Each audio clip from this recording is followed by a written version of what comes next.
মা বলছিলেন বিষয়টা নিয়ে তোমার সঙ্গে আলাপ করতে।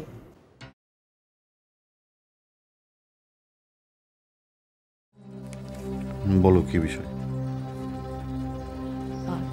তার আগে বলো, তোমার মেজাজ ঠিক আছে তো? এটা কেমন কথা?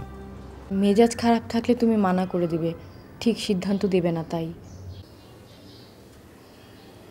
বলো, মেজাজ ঠিকই আছে। দীর্ঘদিন হলো আমি অফিস থেকে ছুটি নিয়েছি, এর মধ্যে আমার সবগুলো ছুটি শেষও হয়ে যাবে।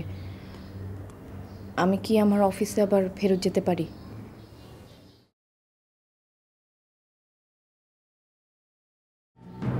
আমি কি তোমাকে মানা করেছি যে তুমি চাকরি করো না?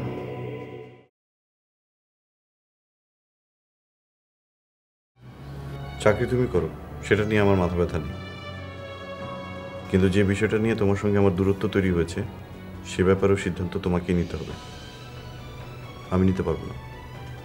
জানি তুমি বলেছো, চিন্তা করো না, আমি খুব সহসাই একটা ডিসিশন নিয়ে জানাবো তোমাকে। তোমার যেন সব কিছুতেই ভালো হয় সেই ব্যবস্থাই করব।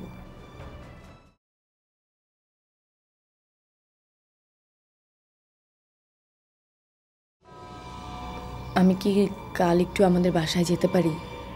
এ বিষয়ে আমি তোমাকে কিছু বলতে চাই না, তোমার যা ভালো মনে হয় তুমি তাই করো। আনিস, তোমার কি মনে হয় না আমি একটা মানুষ? মানে ৮-১০টা মানুষের মতো আমারও সুখ দুঃখ আছে, আমারও হাসতে ইচ্ছা করে। সরি ভূমি, তোমার আনন্দ দুঃখ কষ্ট ভাগ করে নেওয়ার জন্যই সম্পর্কটা করেছিলাম, সেই জায়গাটা তুমিই নষ্ট করেছো।